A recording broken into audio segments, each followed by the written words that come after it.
Hey everyone, it's patch 3.22 Ancestor, and I want to talk about a Pathfinder version of Impending Doom. This has been something that's been highly requested of me, and I thought to put together one really quickly, as well as put together a leveling guide and a little bit of a setup on how to play this as soon as you get to maps.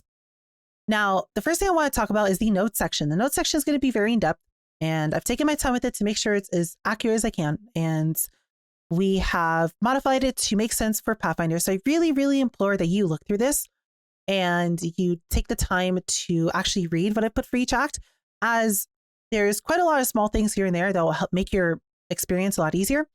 And if you just follow through everything as it's planned, you should have zero problems getting all the way to maps with this setup. Now, the first thing I want to talk about in this is why Pathfinder. Well, we have two options for Impending Doom. You can either play it as a cultist, which is a really strong chaos-based class, or you can play it as Pathfinder, which is just a really good chaos and poison-based class as well. But the one downside of Pathfinder is it doesn't have as many good damage nodes as a cultist. If you look at a cultist, we have Withering Presence and we have Void Beacon, which are just premier damage nodes. Not only does Withering Presence give us free wither, but also has a 15% more multiplier on it, which is great. Profane Bloom is also just an amazing clear skill. And Vile Bastion completely takes care of your stun immunity and your mana problems through the axe and in endgame, simply because we're going to be running Eldritch Battery, which makes that ES regen from Vile Bastion become mana regen effectively. Because of this, Occultist is just overall a better damage and clear Ascendancy in my point, but it doesn't really have any defensive layers. There's nothing here that gives us extra defenses other than the stun immunity. And because of that, Pathfinder is an alternative option to this, and it's actually just as competitive in terms of damage, at least early on, as Occultist. We have Nature's Reprisal, which gives us Wither, just like Occultist says. And we have Master Toxis, which gives us a way to at least spread our poisons a little bit, albeit in my opinion, it's not the greatest clearing Ascendancy in the game, but also has a 20% chance to deal 100 more damage with poisons, which effectively is always active since we'll always have Flasks. The other really nice thing about this is the massive defensive layer Pathfinder gets. We'll get Nature's Adrenaline, which gives us infinite Flask uptime, which is absolutely wonderful. And we'll have zero problems with maintaining really good Flask that will effectively take care of resistances for us if we really want to. And then we have Master Surgeon, which was reworked in Crucible to be absolutely disgusting. This makes it so that your life flask is always permanently active, which basically means you have a massive amount of consistent regen going, and it should make this build feel really tanky. As I mentioned, to start with, these will basically do as much damage as each other, but as we push on into higher gear, and especially as we push on to the crit versions of Impending Doom, Occultist would just simply do better because of the +1 power charge, but overall Pathfinder will be tankier and just feel like a better, more fleshed out build. What I would recommend in general is if you just want a stronger overall build that feels better all the way from level 1 until the end game, I'd play Pathfinder. If you want something that is going to be super strong in maps and do a very high amount of damage, but accept that you're going to have a little bit of a struggle, especially in acts 1 through 4, I would go Occultist. But I think for most people, the overall better builds would be the rounded out Pathfinder. One more thing to mention, which is a pretty lofty goal, so it's a pretty high end thing, but I do think it's worth mentioning, is Mage Blood. With Mage Blood, Pathfinder does become a little bit weaker, simply because Nature's Adrenaline becomes completely useless. And that means we can't pick up Master Surgeon without picking up Nature's Adrenaline, but it does make Nature's Boon really strong, as the 30% increased effect will be really nice in terms of us taking substantially less damage and just overall giving us a more rounded character. With that said, that's still okay because we still have decent choices. We could always go for Master Alchemist and then Flesh and Flame Master Surgeon. And that still overall gives us a pretty nice build while also giving us a way to remove ailments, as our Flask will always be active. And it's not too bad of a choice. With all that said, let's talk about how to level this. So the way we're going to be leveling this is actually really easy in comparison to Occultist. We're going to have a much easier time since we're able to get Poison Concoction for free at level 12, and our level 1 through 12 experience is not going too bad with the aid of both Burning Arrow and with Caustic Arrow. The Act 1 notes are pretty in-depth, so I'd really make sure you look over them, as there's quite a lot of small things we could do here to make this a little bit easier. But the TLDR of this is simply going to be, we're going to be picking up all of the projectile damage nodes, and then we're going to be making our way over to Fatal Toxins. These projectile damage nodes are going to be respec'd later, as they're not going to be helping us with Poison Concoction that much, and they're not going to be that good at all later because the increased projectile damage is absolutely nothing for Impending Doom. In terms of our skills for Act 1, we're simply going to be running Caustic Arrow and Burning Arrow. This Burning Arrow is going to be the Burning Arrow that you get for free when you start your character. And you're simply going to keep in your gear just to gain a little bit of experience before Brutus. This is going to be how we're going to kill Brutus, just because Caustic Arrow is really, really weak versus Brutus and does basically no single target damage. It's mostly because most of the damage is from the dot on the ground, and that does not stack. So we want to abuse Burning Arrow's insane damage output to clear Brutus. But otherwise, you're going to be running Caustic Arrow, Mirage Archer, Pierce, and then you're going to be swapping your Mirage Archer over to Burning Arrow. This doesn't mean you need 2 Mirage Archers. You just need 1, and you swap over, and then you just simply use Burning Arrow with the Sniper's Mark to kill Brutus. Otherwise, you're just spamming Caustic. Then at level 12, you get a Poison Concoction, and then we just play Poison Concoction all the way up until Act 10.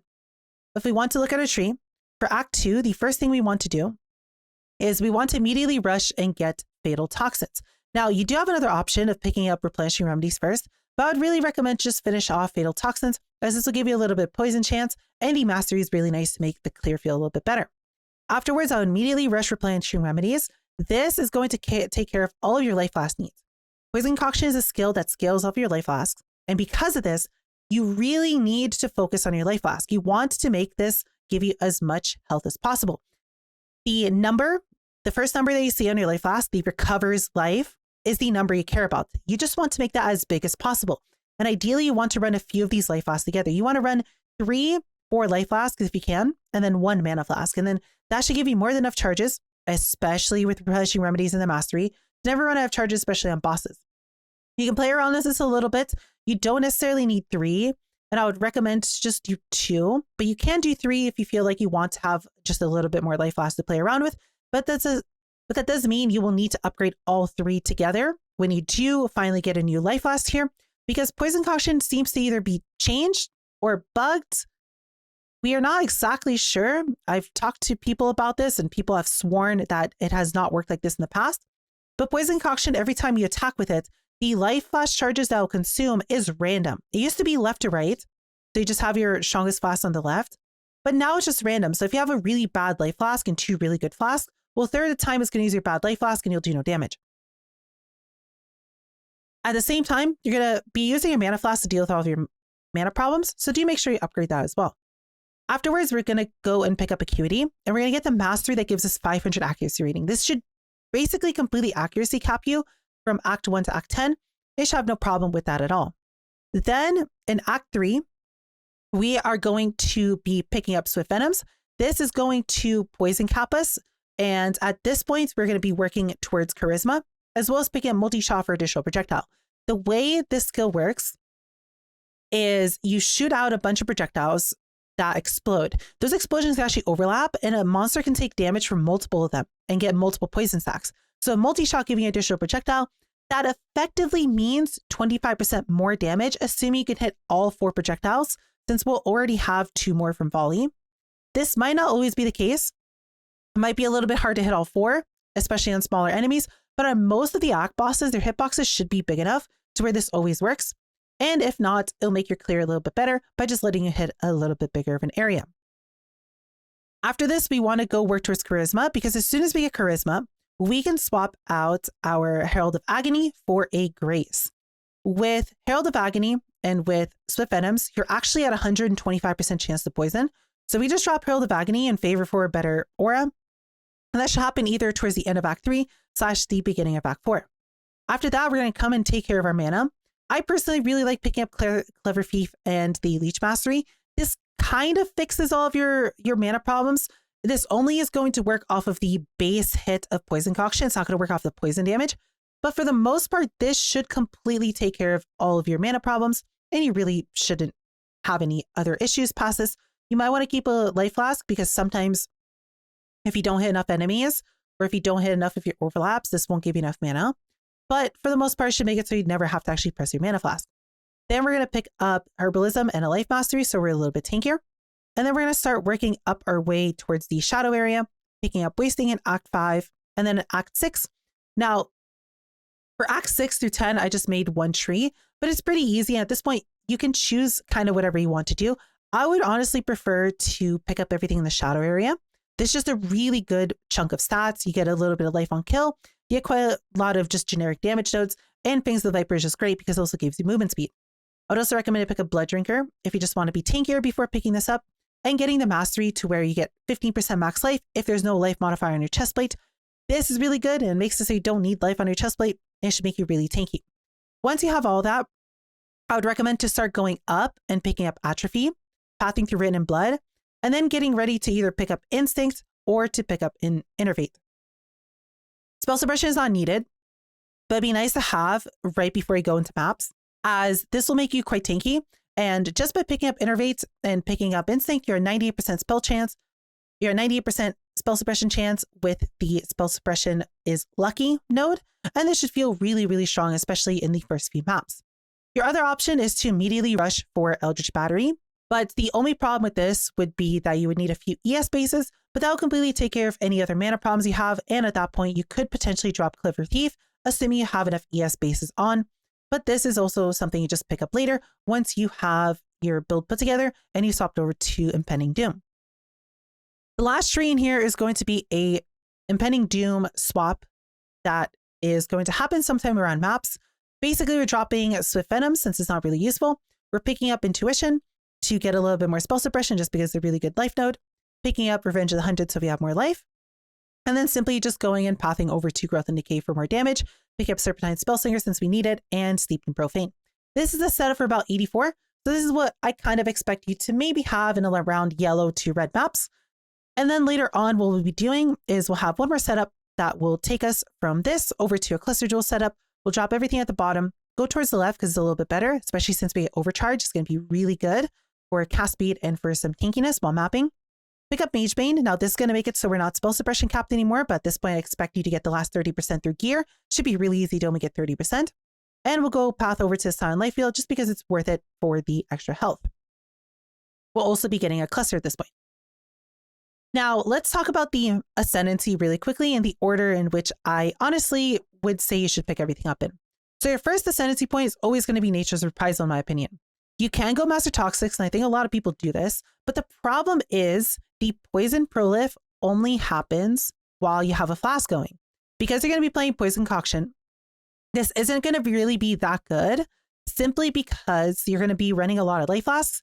Sure, you'll have a Quicksilver, but your Quicksilver isn't going to have perfect uptime, so this isn't going to really be active that often, and the spread is only 15 units, which isn't really that big. In my opinion, I feel like this is a bait node, free maps, and I would rather just pick Nature's Reprisal, which with Poison Concoction should give you somewhere around 20 to 25 damage. Damage is a little bit lower here because we have the full tree, but it should be around 20 to 25% damage, making this the strongest instant bit of damage you can pick up. For your second lab, I would really recommend to pick up Nature's Adrenaline. This is going to be kind of nice for your Quicksilver Flask because this will allow you to just move around faster. And with this, you can drop some of your Life Flasks and potentially play one Life Flask, but I would still probably ideally say 2. And this will allow you to run some other utility flasks that you get throughout leveling. And especially if you get a Silver Flask for Onslaught, that'll make your leveling a lot faster. And then lastly, you'll get Master Surgeon. And once you have Master Surgeon right before Katava, you'll be super tanky going into maps and you'll have no problems. And then for your Uber Lab, I would say to get Master Toxis, but this is also up to you. Another option is to not pick up Master Surgeon, which I really wouldn't recommend, and instead to pick up Nature's Boon for increased utility flask. And we'll talk about this in the flask section after the gear section. And this would make you a little bit tankier against elemental damage, but I honestly don't think it's better than Master Surgeon, but it is an option instead if you want to.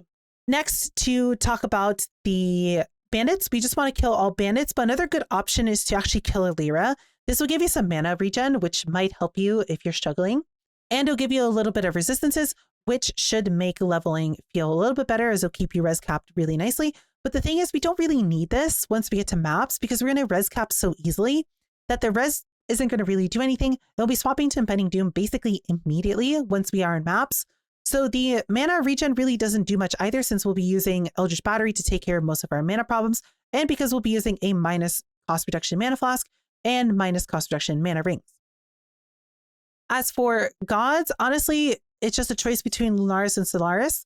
Lunaris is really good for clearing because it'll make you tankier while there's more mobs around you, while Solaris is better for single target and for bosses where there's nothing else around you. Up to you which one you want more. Honestly, I prefer Lunars just because the chance to avoid projectiles is just really, really, really strong.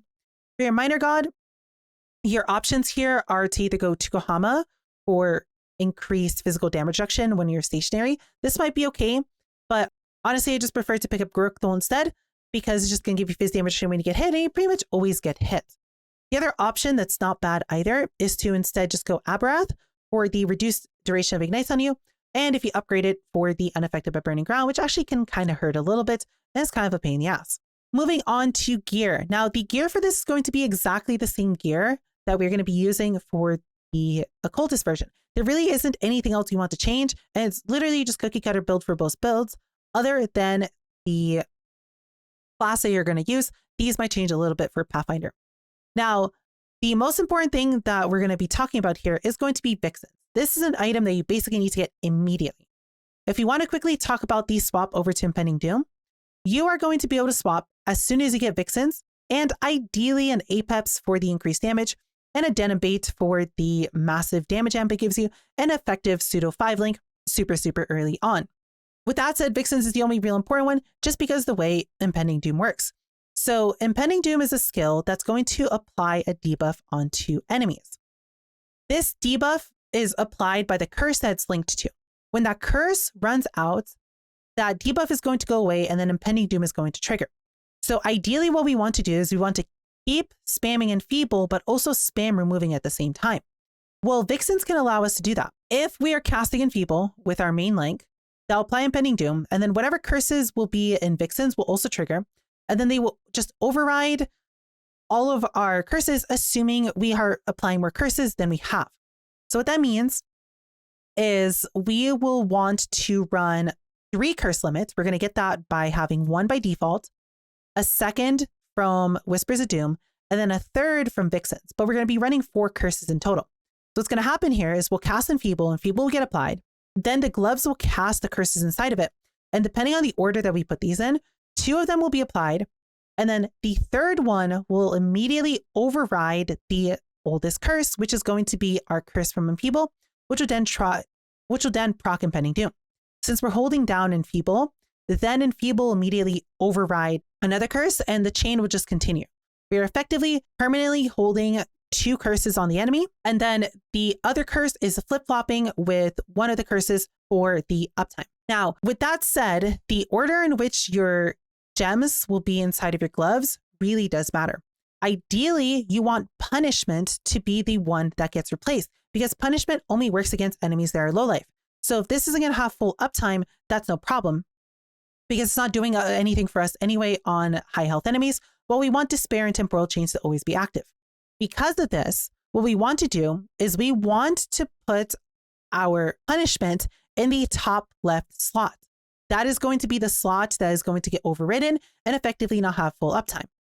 As long as we have both Temp Chains and Despair in any other slot other than top left, then punishment will always be the one that gets overridden and our whole setup is correct. Now, you can put punishment in the second slot if you want, as long as Spell Cascade is in the top left slot. It doesn't really matter. You just need the 3 gems to be in order, with punishment being the first one. Once we have Vixens and once we can automate Impending Doom like that, we are good to swap. Everything else here is technically skippable, and you don't necessarily need any of this gear, and you could just replace it with yellow items. But these are all really nice to have unique items that are going to give you quite a lot of extra damage. What I'd recommend to do after Vixens is to probably buy an Ice Fang. This is a 1 Chaos Ring, and it's just really, really strong for how cheap it is, especially early game where we don't really have very good rings. It's going to give you a chance to poison on hit, which is going to make capping Impending Doom's poison chance a lot easier, as well as chill enemies and give us a decent amount of damage of poisons. This damage of poison is going to fall off later on, but early on, it's actually a really nice damage increase. And the chill is a 10% chill, which will make us a little bit tankier by making the enemies a little bit slower. Next, I'd recommend to pick up a Denim Bait. Denim Bait is also a 5 chaos item, and it gives us level 10 chance to poison, which is going to really help with allowing us to poison cap Impending Doom a lot easier, as well as it having all res on it and having a bunch of ES, which will allow us to have the ES needed to make Eldritch Battery feel good. Because these two items are so cheap, the next big item that you actually want to look for is going to be an Apex Rage. Now, this item is going to be all over the place. It's either going to cost 30C or it's going to cost like 100C. I really can't tell you the day one price of it, but I can assure you that after day one, it's going to crash pretty hard in price simply because it's a pretty common item.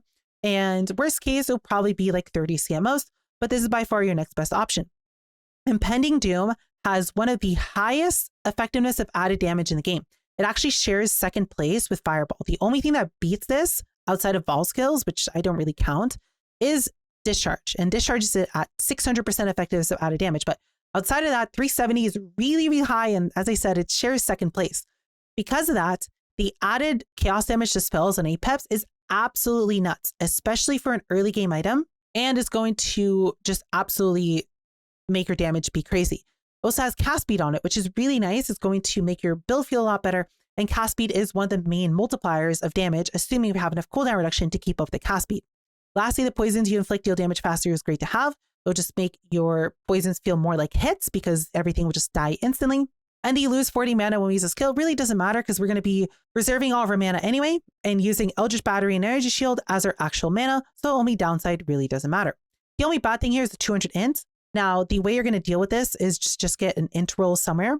We are fairly close at 164.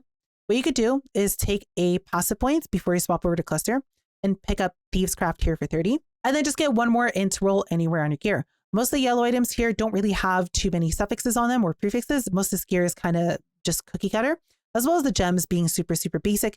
You can just easily find a way to fit in the intelligence required to be able to actually benefit from that. Now, the other thing to mention while we're on attributes is actually hitting the 300 dexterity requirement for Denabate. If you do this, you gain a massive damage increase. So make sure you actually go for it. We're currently at 281 with the setup. So finding one dex and one intelligence roll should be really easy. If you want to be lazy, just pick up Thieves Craft and then get 10 intelligence on one of your tools. That should take care of your 200 intelligence problem. And if you just pick up Alacrity here, you'll get your 300 dexterity to benefit from Denabate. But as we can see, it is a massive, massive deal to actually hit 300 dexterity for Denabate, as we can gain an additional 1.2 million DPS at the start of our mapping experience. Whichever way you do it, it's up to you. But figuring out the attributes for this build really shouldn't be that bad, especially since we're already so close to meeting all the attribute requirements. Next up, we have Leaper's Alms. Now, this might not be available for the first day or two, simply because it's a Legion drop. And if it does become available, it's going to be very expensive. The reason we want this is for the increased ailment duration. Now, this is a really good stat for a build. And it's going to make our poisons last longer, which means we get more damage ticks out of them, which means they overall do more damage. It's not going to matter in mapping because everything is going to die instantly anyway. But for anything that lives for more than a second, this is a massive damage amplifier, as well as it's just being a good shield in general. This is a good pick and it should be pretty cheap. And to add to this, we can also look for Eternal Struggle. Now, this is a little bit of a mess. It's kind of hard to tell you exactly which Eternal Struggle to get, as the implicit at the top are just simply random Eldritch implicits, but just look for anything that makes sense and seems half decent. Some good examples might be increased effect of curses, spell damage, cast speed, increased effect of your auras, and so on and so forth. Ideally, you want the Searing Exarch one to be dominant, so you get the 15% culling, which would be really nice to have. But no matter what Eternal Struggle you get, you want to put Skittering Runes on it. This is going to help with your mana massively, as Skittering Runes gives you 20% reduced mana cost on curse skills, as well as 50% increased AoE. This is going to make it so your curses go from really tiny baby curses to basically hitting a giant chunk of your screen, which makes your clear also feel substantially better. This also allows you to double hit very consistently. One thing we could do with Impending Doom is we can actually aim slightly behind the enemy. And if we do that with Spell Cascade, two of the areas will actually overlap with each other, effectively giving us double Impending Doom procs, which gives us a substantial DPS increase. As we can see, we effectively double our damage. So Skittering Runes makes that substantially easier to do, as the AoEs will be a lot bigger, so you don't have to work with a smaller area. You can double hit with no Skittering Runes, but the overlap will be so tiny relative to the size of the curses, that'll be kind of annoying to do, but Skittering, you can consistently do that, effectively making this double damage. Lastly, we have some yellow items. Now, the helmet that we want to use for this is going to be a random helmet with a few resistance on it and some life. Ideally, some spell suppression as well for when you get a cluster jewel. But the main thing we're looking for here are the Eldritch modifiers. We're looking to put temp chains and ailment duration on it, as these are going to be the absolute two strongest ways to scale this build even further. For boots, we're simply, again, looking for a pair of boots with life and persistences. Then we're just going to simply craft Onslaught and Kill on it. But you can simply skip this if you're going to go for an Onslaught Flask instead. As for the Eldritch Implicits, we're going to look for action speed and we're going to look for cooldown recovery rate. Action speed is going to be really nice for more movement speed and for cast speed. And cooldown recovery rate is going to allow us to proc Impending Doom faster. If you don't know anything about Impending Doom, this is actually a different skill compared to other cooldown-based skills, where there are no breakpoints. Every single bit of cooldown recovery rate effectively is always useful, and there's no specific breakpoints to look for until much later in the build where we need to line them up with Vixens. But to start this build, and especially in early maps, you just want to get cooldown recovery rate wherever you can. So we're going to get a cooldown recovery belt. There's just any Stygian with any rolls you want on it. And we're just going to simply craft cooldown recovery from the bench. And then we're going to get Eldritch Implicit on our boots. These, as I mentioned, are massive DPS increases. But one thing to mention is you don't want to go overboard with it, and you need to actually have enough cast speed to keep up with it. As you can see here, dropping these boots would actually give me more DPS because my trigger rate would get ruined. If we were to instead pick up some cast speed, you would be able to see that our DPS actually skyrockets pretty hard because we would then be able to keep up with the trigger rates of our cast. So don't overdo it without getting more cast speed. The easiest way to do this, as I've shown here, is to get these two cast speed nodes here, or to find cast speed on your jewels. Jewels are in this build are honestly just a type of glue, if you want to think of it that way, so where you'll get anything that you need on them. And if there aren't any stats or resistances or cast speed that you need, you can simply just fill them with increased life and multiplier. A really nice thing about jewels as well is that there's actually quite a lot of jewel rolls that we can go for. So if you need a very, very large amount of cast speed, it's actually very easy to get. Speaking of jewels, it's actually really easy to get quite a lot of cast speed on it because on Cobalt jewels, there's actually quite a few different variations of cast speed you can look for. You have both generic cast speed and then cast and attack speed, but you also have a bunch of different cast speeds while having conditionals. So what you could look for is cast speed while holding a shield, and then you could also just get either generic cast speed or attacking cast speed. And then these two will stack together, meaning you can get quite a large amount of cast speed very easily. You can also do this with the Abyss jewels, but I would rather recommend to just use normal jewels, as you can get double rolls like this. It'll make it really easy for you to get all the cast speed that you are missing in your build. Lastly, we have a Stygian jewel. Now this can be whatever you want. For this build, I just use some sort of generic jewel where I just put spell chaos damage and life in it. We can also get a cooldown recovery Abyss jewel. You can also get something that gives you attributes or resistances, just whatever you need to fill in the rest of your build. Lastly are the flasks. Now we're going to be always using a life flask. There's a giant life flask in here for poison concoction to show up correct numbers while leveling. But the other flasks that we're going to be using are going to kind of depend on whatever your preferences are. I would honestly always recommend to get a Taste of Hate, and it's honestly the most expensive portion of this whole build, and you do not need this, but it's a nice item to get as it'll give you quite a lot of additional EHP.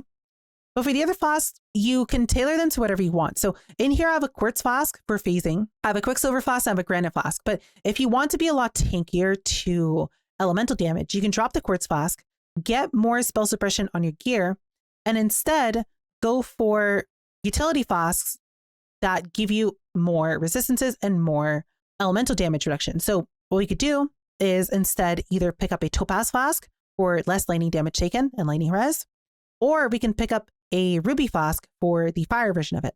I would really recommend, if you want to make a super tanky setup, is to instead just run Quicksilver, Taste of Hate, Ruby flask, Topaz flask. This setup is completely up to you and you can tailor it as I said. But one thing that's really important is you are going to want to get a non-channeling roll on your ring, and you're going to want to get the reduced mana cost roll on one of these flasks. This might be a little bit hard to find early on, as you'll need to get it from someone. But this, especially with the fact that you always have 100% uptime on it, should completely take care of any mount problems you have. Before you get this, what I'd recommend is to instead immediately try to replace your Ice Fang Orbit and to just get another minus mana cost ring, as well as potentially even replacing your Eternal Struggle and getting a minus mana cost amulet if you're still having mana problems. But 2 non-channeling rings should be more than enough to completely take care of it, especially once you rush a minus mana cost flask effect. The last thing I want to talk about is the super mid-game setup with a cluster jewel. Now, this cluster jewel is a pretty simple cluster jewel. This is just a 9 passive large chaos damage. This could be 8, this could be 10, whatever you want. Just find one that is decently cheap. 8 is going to be pretty expensive, especially with these 3 on it. So 9 and 10 are also just fine, as we're not really 2-point starved in this build. One thing to do as well, if this is too expensive, with Unholy Grace, Unwavering Evil, and Wicked Pall, you can actually just drop either Wicked Pall or Unwaveringly Evil. Both of these do effectively the same thing, with Unwaveringly being a little bit better, as it'll give you stun immunity during your casts. But both of them, in terms of damage, are just as good as each other, with Unholy Grace being the real kicker here, as it gives you cast speed, and you really, really don't want to drop this. So ideally find Unholy Grace and Wicked, or Unholy Grace and Unwaveringly Evil. As for the medium cluster jewels, all we want to do here is hit poison cap. So if you're going to drop your Ice Fang Orbit, this is when you need 2 Septic Cells. Septic Cells gives you poison chance on spell damage, as well as cast speed and damage multiplier for poison. It's a really, really strong node, and you just simply run 2 of them if you do want to drop your Ice Fang for a minus channeling ring. The other is going to be a Circling Oblivion. This is just way too good to be replaced by anything else. It's duration on ailments, so your boss damage will be substantially better, and generic damage over time, which is good in both cases.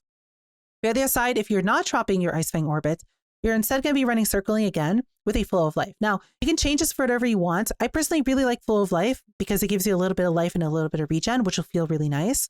But feel free to just pick up more damage instead, or just get whichever other node you want. There's actually quite a lot of really good medium nodes for chaos damage over time clusters. This setup here should probably cost you maybe around a Divine. It really is going to depend on the large cluster jewel and the price of it. But this setup shouldn't be too expensive, and it might be a pretty decent day 2, day 3 option as well. And then once you do have that, as I mentioned earlier, you'd want to drop the bottom portion of your tree and go left just to pick up a little bit better nodes.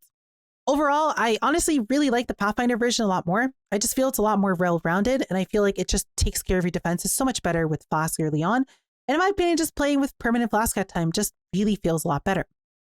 Either way, I think they're both competitive options, both Occultist and Pathfinder.